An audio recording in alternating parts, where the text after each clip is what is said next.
Sean muy bienvenidos al segundo episodio de nuestro podcast Jaime Guzmán, Legado y Memoria. Soy Benjamín Cofré y el día de hoy revisaremos uno de los periodos menos conocidos de la historia de Jaime Guzmán, de este niño de grandes anteojos, su infancia. Para ello tenemos a dos grandes invitados que además lo conocieron en ese periodo porque son sus primos. Queremos presentar primero a Maximiano Errázuriz, abogado, profesor universitario, periodista. Ha tenido una destacada trayectoria pública siendo ex parlamentario de nuestro país. ¿Cómo estás, Maximiano? Muy bien, muchas gracias y muy contento de estar acá, Benjamín, para hablar de Jaime. También tenemos con nosotros a Rafael Vicuña Errázuriz, primo de Jaime, bioquímico, exdecano de la Facultad de Ciencias Biológicas de la Pontificia Universidad Católica de Chile y miembro de la Academia Pontificia de Ciencias. ¿Cómo está? Muy bien, Benjamín, muchas gracias por la invitación. Quiero partir para dar espacio a esta conversación dando una cita del libro Mi hermano Jaime, escrito por Rosario Guzmán.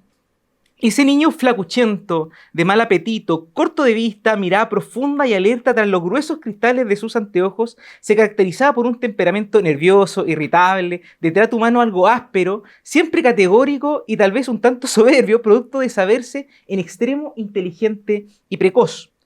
Pienso, no obstante, que sus rasgos positivos ejercían en uno tal atracción que al parecer todos quienes lo rodeábamos estuvimos siempre dispuestos a pagar el costo de esa sutil dominancia.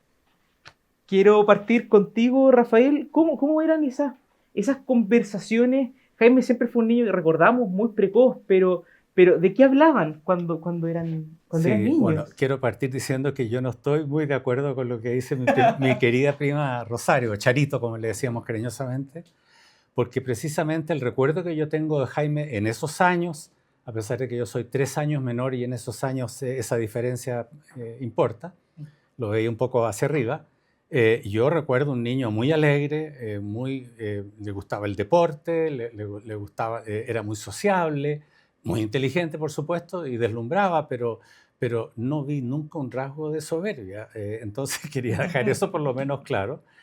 Tengo muchos recuerdos, tú me paras cuando quieras. No. Tengo, sin embargo, a pesar de nuestra diferencia de edad, con Jaime no tengo recuerdos de Nogales, donde sí tengo películas con Jaime y fotos. Lugar que Maximiano conoce muy bien, era el campo de nuestra bisabuela. Pero sí tengo recuerdos de la casa de Barroso, el área de la casa donde vivían los Guzmán, porque ahí vivía mi bisabuela también. Y tengo recuerdos también de la casa de Alberto Reyes, especialmente en esta última, porque yo acompañaba a mi madre, que era la madrina de Jaime, a dejarle sus regalos para su cumpleaños. Y me acuerdo particularmente un par de ocasiones en que fuimos. Y bueno, y como digo, siempre lo vi muy contento, no diferente a otros jóvenes desde el punto de vista de su sociabilidad, de su gusto por el fútbol, por supuesto. Y tengo también recuerdos en el colegio. Creo que tú eras más compañero de curso, Jaime, ¿no? Claro, yo tengo algunos recuerdos y algunos cuentos también, y voy a contar esto y lo dejo ahí, pero ciertamente me acuerdo de Jaime jugando ajedrez en el colegio y jugando ajedrez en mi casa, en Reñaca. Estamos hablando de los años 50, con el senador Francisco Ulne. Yo tengo ese recuerdo. Me acuerdo del ajedrez de Jaime, que tú seguramente también te acuerdas. Era una cajita con una tapa transparente, con las piezas, con una púa en la base para poder ponerlo en un hoyito que tenía cada uno de los cuadrados. Estoy viendo ese ajedrez. Claro, no todos los niños a esa edad jugaban ajedrez con la destreza de Jaime, pero eso tampoco lo hacía soberbio ni anormal. No, del colegio quería decir, me acuerdo de eso, me acuerdo de él en los patios, me acuerdo de su rol destacadísimo en la Academia Literaria y según cuenta, hay un cuento urbano también, de que los profesores le pedían a él que le ayudara a corregir pruebas, porque sabía más que él. Maximiano seguramente puede contar más de eso, pero que en educación cívica y filosofía él ayudaba a los profesores a corregir pruebas. Maximiano, de hecho, hablando del ajedrez, nosotros tenemos en la fundación unas cuantas cartas de Jaime que ustedes intercambiaron, y Jaime tenía en esas cartas jugadas de ajedrez que parece que ustedes mantenían algunas partidas a distancia a través de cartas. Si nos podrías contar un poco también de ese espacio de tiempo. Claro, Jaime veraneaba en Zapallar, yo veraneaba en Concón, y entonces nos escribíamos muy seguido apenas uno recibía la carta del otro, contestaba de inmediato, y en el sobre atrás poníamos la jugada de ajedrez que uno jugaba. Y al término del veraneo habíamos jugado un partido completo. Mi papá me enseñó a jugar ajedrez a mí a los 4 años, de haber sido una cosa así, y yo le enseñé a Jaime, cuando Jaime tenía 4 años, yo tenía 5, pues Jaime del 22 de junio del 46, yo soy el 28 de septiembre del 45, pero que tenemos un año de diferencia. Y en el colegio había muchas historias y muchas anécdotas. Por ejemplo, a Jaime no le gustaba abrocharse el overol. Y entonces los compañeros, para molestarlo, le amarraban el overol el cinturón a una silla. Y cuando el profesor lo llamaba adelante, se levantaba y arrastraba la silla, botaba el pupitre que había adelante, en fin, era una... Por ejemplo, nosotros jugábamos ajedrez en el colegio y un día el profesor Barro, profesor de biología, nos echó de clase. Y como Jaime sabía que nos podían echar, llevaba otro ajedrez en el bolsillo y empezamos, él reprodujo el partido. Reproduce el partido típico. Claro. ¿Se acordaba de memoria? Y nos sentamos en el suelo, en la puerta de la sala, a continuar el partido que habíamos jugado. Y de repente pasa el padre Javier Prado Aranguis, que en paz descanse, después fue obispo, y nos ve jugando ajedrez y entra indignado y le dice al profesor Barro, ¿cómo es posible que usted, delante de todo el curso, estaba desaforado, cómo es posible que usted no le quite el ajedrez a Jaime Guzmán y Maximiliano Errázuriz cuando los echa y los deja jugando ajedrez afuera? Cuando se calmó, el profesor Barro le muestra encima de la mesa del profesor y dice, ahí está el ajedrez que les quité. Había muchas historias, muchos cuentos, muchas anécdotas. Las cartas no eran solamente de ajedrez, habían cartas notables. Por ejemplo, aquí yo tengo una del día 2 de enero del año 59. Por lo tanto, Jaime tenía 46, 56, 12 años, todavía no cumplía 13. Y entonces le pone, por ejemplo, lo siguiente me regalaron 2 libros estupendos y muy grandes. Uno se llama Historia de la Humanidad desde la creación hasta la Primera Guerra Mundial. Tiene poco más de 1050 páginas. El otro se titula Artes y tiene arquitectura, pintura, música, escultura y escritura, además de artes menores. Tiene 950 páginas. Los 2 son de Fan Lun. Me regalaron también 2 corbatas. Bueno, y él se ponía a leer todo esto, claro, y lo leía en el verano. Por ejemplo, leyó La Guerra del Pacífico en 6 días cada tomo. Y después, por ejemplo, hay otra carta notable de 31 de enero del 59. Y en esa fecha, él estábamos pasando a segundo año de humanidades. Entonces, le pregunto yo, ¿qué es lo que has hecho? Me pone, he estudiado bastante historia y también química de segundo año. Él estaba pasando tercero. Ya que encuentro un robo que haya sacado un 5, ignorando una parte de la materia absolutamente. Después que aprobó el examen, pasó de curso, en el verano estudia una materia que él considera que no la sabía y que por lo tanto tenía que aprenderla. Jaime era así. La verdad es que hay tantas historias, tantos cuentos, tantas anécdotas, las representaciones, pero en fin, sigamos porque si no... Maximiliano Rafael, le hago una pregunta. Uno sabe que finalmente se imbuía culturalmente Jaime Guzmán, las obras de teatro, escuchaba ópera, escuchaba música, estaba muy al día. Esas conversaciones, a través de los libros como Testigo de la Unidad de Servicio Público que publicó la Fundación, sabemos de ese tipo de cosas. Pero ese ambiente cultural siempre se dio en su hogar, siempre fue... A ver, yo tengo recuerdo de los Guzmán Errázuriz, mis primos, en la casa de Barroso nuevamente, y con eso quiero decir, cuando estaban muy chicos, que tenían clases de inglés, de francés y de piano. Claro, simultáneamente. Nosotros, cuando digo nosotros, tenis también. Ya. Mis hermanos, nosotros teníamos clases de francés con la misma profesora, pero tengo recuerdo de las clases de piano porque mi hermana tuvo clases de piano con la misma profesora también. Así que ahí se respiraba cultura y aparte del interés de Jaime y de cuentos increíbles que hay a propósito de su cultura, tenemos que agregar su memoria también, porque yo creo que ese es un factor que influía mucho en dejarlo a uno apabullado, ¿no es cierto?, después de conversar con Jaime, por lo que fuera. tantas anécdotas que podría contar yo. Me tocó viajar con él a Europa, esto ya un poco más grande, tenía yo 15 años, el 18, cuando fuimos en estos tours que organizaba la tía Carmen precisamente. Y ir a los museos con Jaime era un paseo, es increíble todo lo que él sabía, todo lo que él describía. Y después cuando iba a un concierto durante el viaje y al día siguiente comentaba lo que había visto, etc. Déjame una mini anécdota para ilustrar el grado de detalle. Yo un poco después también viví en Estados Unidos y me traje el Metropolitan unas reproducciones muy lindas del arte gótico italiano y las enmarqué, así en una especie de retablo, así lo puse en mi casa. Y a Jaime le encantó cuando lo vio, dijo, ah, mira qué lindo, Simone Martínez, Pietro Lorenzetti, Frangélico. Entonces, Se lo sabía. Claro, pero lo hacía con humildad igual, no hacía aspaviento de eso. Y tantas otras circunstancias en que te dejaba, uno no podía creer lo que estaba oyendo, porque entonces yo quería agregar eso, fuera de su inteligencia que deslumbraba, etcétera, y de sus conocimientos, su memoria. Hay una anécdota, de hecho, Maximiano, para darte el paso. Hay una anécdota que se cuenta en el libro Testigo, que a un momento le preguntan a Jaime por qué entró a la universidad con 16 años, y era como una gran pregunta entre sus compañeros. Y cuentan que Jaime contaba una anécdota que él dice que fue a dar la prueba al Colegio de los Sagrados Corazones, y que en ese tiempo se daba que los niños que sabían leer entraban a segundo, pero si tú no sabías leer y escribir, entraba a primero de preparatoria, creo que se llamaba en ese entonces, pero que Jaime dio una prueba brillante para entrar a quinto, y que tuvo una discusión con el sacerdote respecto a si uno iba al colegio a estudiar o a pasar año, y que finalmente dijeron, ya, que entre a tercero, y con eso se había solucionado el problema. A ver, no, lo que pasa es que en esa época no era obligatorio iniciar los estudios del colegio en primero o en básica. Entonces nosotros con Jaime teníamos clase en la casa, los dos, con los que iban a ser profesores de mi hermano Guillermo, que tenía un año menos que yo. Mi hermano Guillermo iba a ingresar a segunda preparatoria y nosotros con Jaime a tercera preparatoria.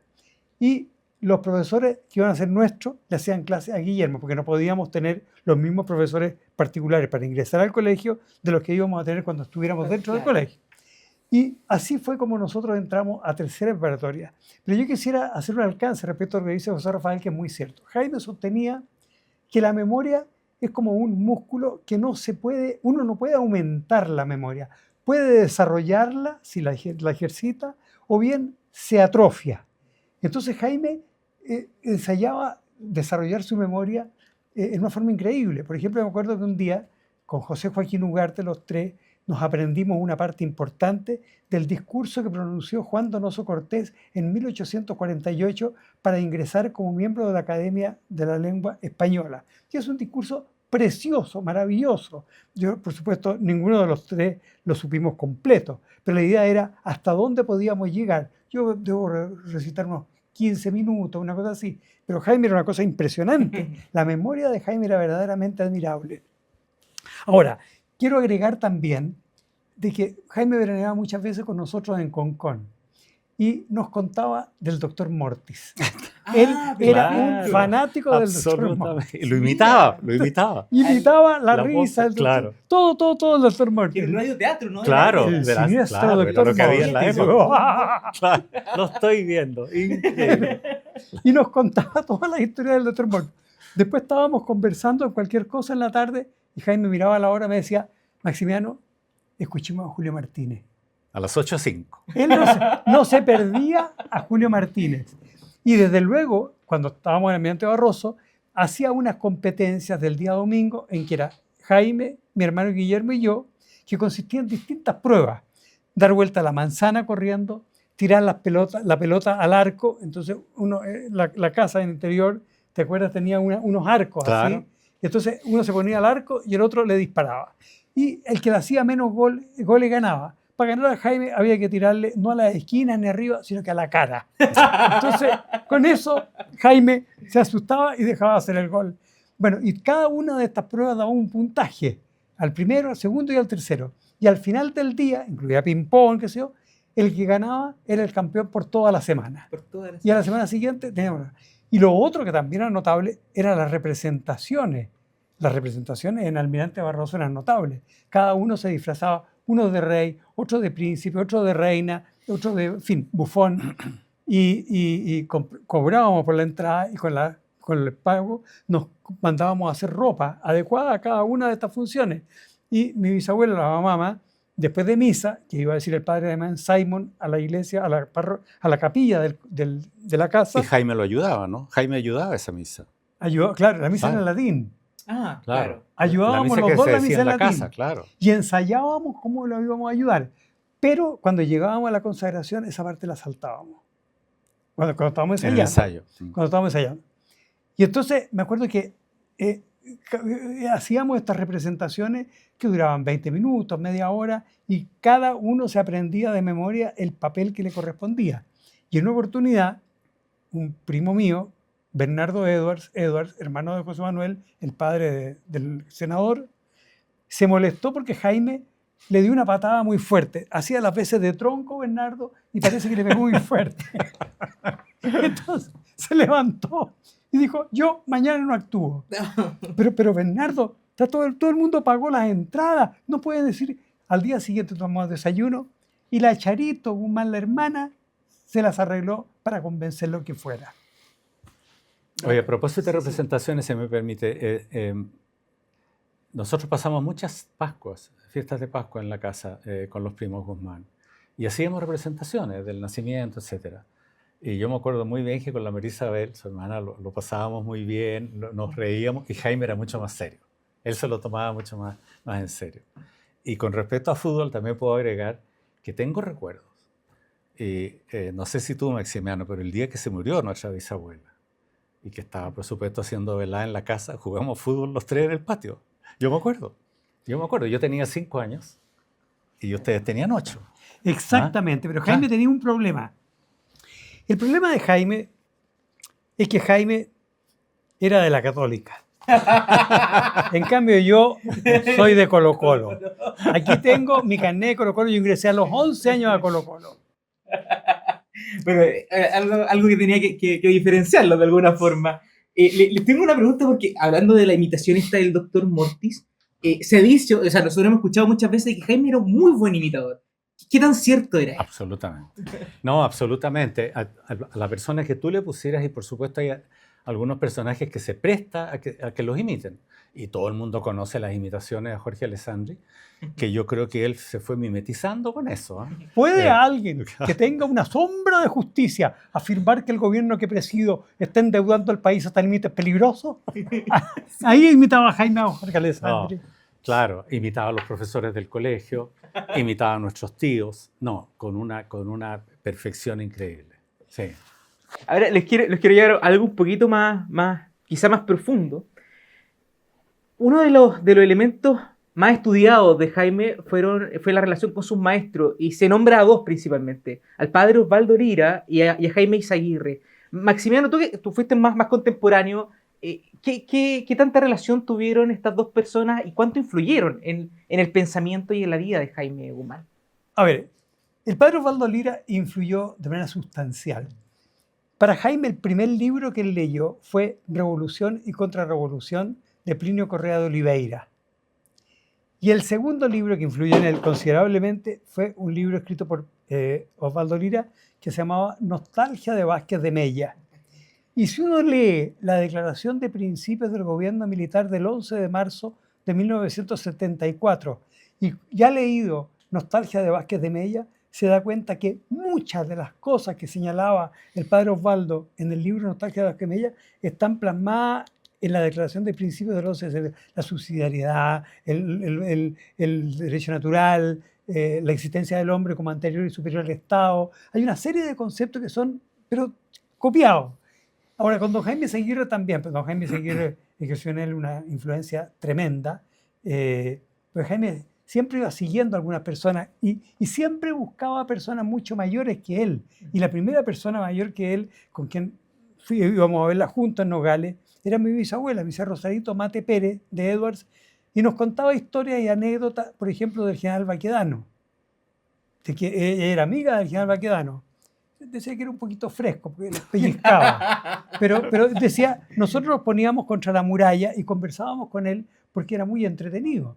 Y él decía, cuando empezaba una discusión, el general Baquedano decía, en mi libro hay una... Yo tengo en mi biblioteca hay un libro que dice que esto es así. Se acababa la discusión. Después, en mi biblioteca hay un libro que dice que esto es asá. También se acababa la discusión. Cuando murió, nos contaba la mamá que todas partieron a la casa del general Baquedano. Llegaron a la biblioteca y había unas botellas de Pilsener vacía, otra llena, pero no un solo libro. Maximiano, hubo un artículo que Jaime escribió, creo que en el Mercurio, y yo tengo recuerdo de ese artículo, sobre Franco, que fue algo crítico de Franco. ¿Tú te acuerdas? Y que creo que eso produjo un disgusto muy grande en Osvaldo Lira.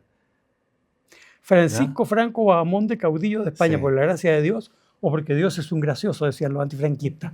La verdad es que el apego de Jaime a España, a Franco, a las obras de José Antonio Primo de Rivera, era tan grande que llegó a convencer, cuando murió Franco, llegó a convencer al general Pinochet que fuera a sus funerales. Y de hecho, Pinochet salió 2 veces de Chile. Una a Paraguay, a donde el general Stroessner, y la otra vez que salió fue a los funerales de Franco en España. Después no volvió a salir más. Después, respecto de que haya tenido diferencias con Franco, yo de verdad no lo recuerdo. No me acuerdo de esa parte. El discurso de él, cuando egresó del colegio, que había que pronunciar un discurso sobre alguna materia, el año 62, fue precisamente sobre Franco. Sobre el periodo ya un poquito mayor, digamos, ya dejando la infancia como tal, sino que ya su cercanía a la universidad. Yo entiendo que tú eres 3 años menor que Jaime. ¿Cómo fue ese cambio, ese ingreso a la Universidad Católica? No sé si recuerdan cómo fue ese periodo más, tanto en lo personal como en el cambio también de idea, ¿no? Cómo fluye la idea hacia el gremialismo de alguna forma. Claro, yo lamento mucho, pero las circunstancias se dieron así. Yo tuve una vocación científica desde siempre, desde chico. Entonces yo no estoy en la línea del gremialismo de la Católica, porque no estudié en la Católica. Y en la Chile no había gremialismo. Y participé activamente en política en la Chile. Fui candidato eterno a distintos cuerpos colegiados que siempre habían elecciones. En fin, interés en política yo tenía, pero yo lamento mucho haberme perdido la historia del haber vivido el desarrollo del gremialismo porque estaba en la Chile. Así todo, tuve muchas conversas sobre política con Jaime. Yo le preguntaba mucho, lo consultaba mucho, aprendí mucho de él en ese aspecto. Y mucho más tarde la política nos juntó, porque estuvimos juntos en Renovación Nacional.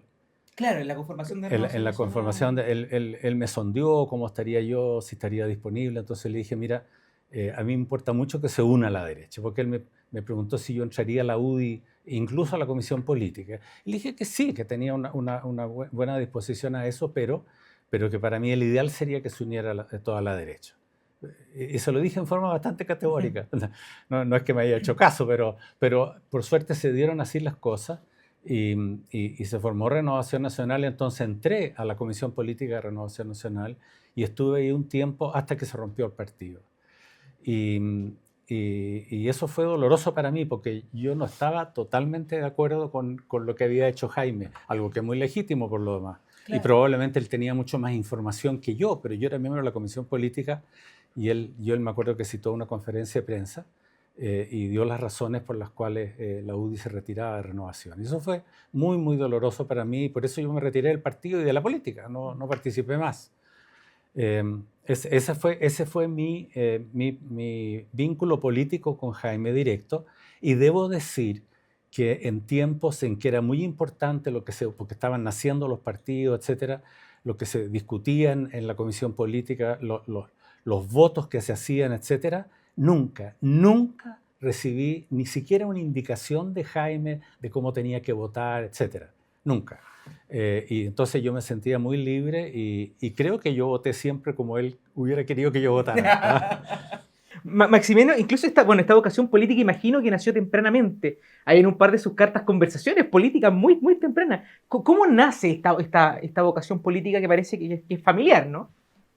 Bueno, desde luego nosotros en la familia tenemos 4 presidentes de la República y nosotros por línea paterna, desde 1811 hemos tenido, digamos, ha sido, salvo mi padre, pero mi abuelo, mi bisabuelo, mi tatarabuelo, todos fueron parlamentarios, fueron senadores, fueron presidentes del Senado, de manera que es una cosa que viene de atrás, desde muy atrás.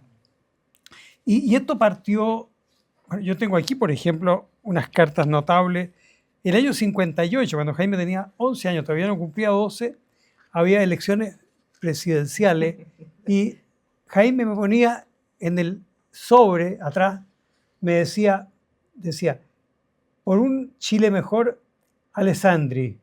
Y abajo pone, dice Alessandri, ¿cómo pueden los señores Frei, Allende y Bozay tratar de ser presidente de la nación? Es como si yo pretendiera ser torero. Después me manda otra aquí, pone Alessandri y pone, en el fondo del mar hay un pejerrey y que a veces dice, muere Eduardo Frei. Entonces, tenía 11 años, pero no cumplía todavía 12 años. O sea, la vocación política se le despertó muy temprano. Sin embargo, yo quiero señalar que cuando yo seguí un año más, porque yo estaba en la escuela militar, estuve a punto de seguir la carrera, pero después no la seguí y volví a Derecho a la Católica. Jaime estaba entonces en segundo año y cuando ya estaba Jaime en cuarto, en quinto y yo en cuarto, creamos el movimiento gremial, porque la tesis era de que la universidad es una entidad científica y la ciencia es la búsqueda del conocimiento de las cosas por sus causas. No se puede buscar una matemática, no se puede hablar de una matemática fascista, de una química budista o de una teoría del conocimiento democristiana. La ciencia es ciencia, decía. Y esa declaración la firmaron 2 alumnos por curso, Jovino Novoa y Jaime Guzmán, Sergio Gutiérrez y yo, Hernán Larraín y Raúl Lecaro, Arturo Arraza, en fin. Y con esa bandera competimos por el centro de alumnos que llevaba 11 años en manos de la política, de los políticos, en ese momento de la democracia cristiana. El último había sido José Luis Sea Egaña. Y competimos con Jaime contra una lista de democracia cristiana y ganamos por 234 votos contra 231 votos. Ganamos por 3 votos en el centro de alumnos. Se ganó Derecho y se ganó Agronomía con Arteaga, con ¿Domingo? Domingo Arteaga. Sí. Domingo Arteaga, el Domingo el del Fantasilandia. Ah, no, sí. Gerardo. Gerardo Arteaga. Gerardo Gerardo Arteaga. Arteaga. Y después se ganó la Federación de Estudiantes. Qué sé yo. Entonces, a partir de eso, después me escribió Jaime, yo estaba en el extranjero, y me dice, mira, ¿qué te parecería si nosotros podemos formar un movimiento político, en fin? Y nació la UDI. Y luego, con la concurrencia de la UDI, del Movimiento Social Cristiano, de Unión Nacional. Y ahí nació Unión, Renovación claro. Nacional. Unión Nacional, Unión ahí Nacional. nació. Y yo me quedé, cuando se produjo la ruptura a la que aludía José Rafael, se fue la UDI y yo me quedé. ¿Y por qué me quedé? Mucha gente me pregunta, ¿por qué tú te quedaste? Porque yo consideré ingenuamente que podía influir en Renovación Nacional. Pero desgraciadamente después me di cuenta que lo más importante era buscar candidatos que tuvieran votos. Lo demás no era importante, pero pasaba a ocupar un lugar secundario. Y frente a eso, yo me quedé en Renovación hasta que finalmente me volví a la UDI. Cristian Lee me contaba que Jaime Guzmán, el día viernes anterior a su muerte, le dijo, hay que hacer algo para que Maximiano vuelva. Volví y aquí estamos. Rafael, Maximiano, quiero cerrar esta hermosa conversación que hemos tenido haciéndole una pregunta más personal posiblemente. Quiero partir contigo, Rafael, y quiero saber quién es Jaime Guzmán para ti. ¿Cómo es ese Jaime Guzmán que tú conociste y que muchos, como yo, que no lo alcanzamos a conocer en vida, digamos? ¿Cómo tú lo retratarías a esta nueva generación de gremialistas, de seguidores? Mira, un referente, por muchas razones, un modelo de vida. Se habla mucho, y con razón, de la inteligencia, Jaime, la cual era muy evidente. Yo quiero destacar ahí que una cosa es ser inteligente y otra es sacarle fruto a esa inteligencia, y él lo hizo. Así que hay ahí una razón para tenerlo como modelo, el haber entregado más talentos todavía de los que recibió. Se habla mucho de su cultura, lo hemos comentado acá, apabullante, impresionante. Pero yo quisiera destacar otras 2 cosas que me marcan mucho a Jaime. Una es su calidez humana. cuando uno hablaba con Jaime, y estoy seguro que esto lo comparto con los demás, parecía que uno era la única persona en la tierra. Ponía una atención en lo que uno le decía y respondía siempre con mucho interés a lo que uno le consultaba. Era muy tolerante. Él tenía sus ideas muy claras, pero al mismo tiempo le gustaba oír argumentos, y eso lo encuentro una cualidad muy grande. Pero una cosa también que para mí me dejó siempre muy marcado, porque me enseñó muchas cosas en esa área, Jaime, es su fe religiosa. Yo soy religioso también, así que eso me llegaba muy adentro. Yo aprendí mucha religión de Jaime. Por ejemplo, o sea, la frase que Jaime repetía más de una vez, que no es importante el juicio de los hombres, sino que el juicio de Dios, lo he tenido siempre presente yo, cuando uno tiene que tomar decisiones, etc. Jaime, me acuerdo que me enseñó los ángeles, ¿no es cierto? Los ángeles, las potestades, las dominaciones, los tronos, los serafines, los querubines, se lo sabía todo.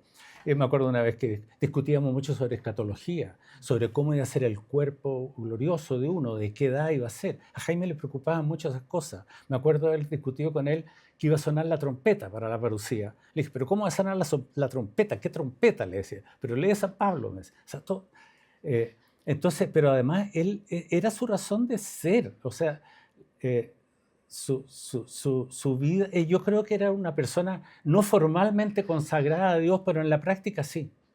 Y eso te da un sentido de vida muy fuerte, y yo le agradezco a Jaime porque para mí es un modelo en eso.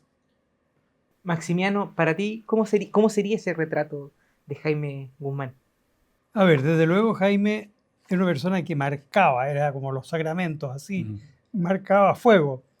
Y yo creo que hubo dos cosas que me marcaron muy fuertemente: la política y la religión, coincidiendo con José Rafael.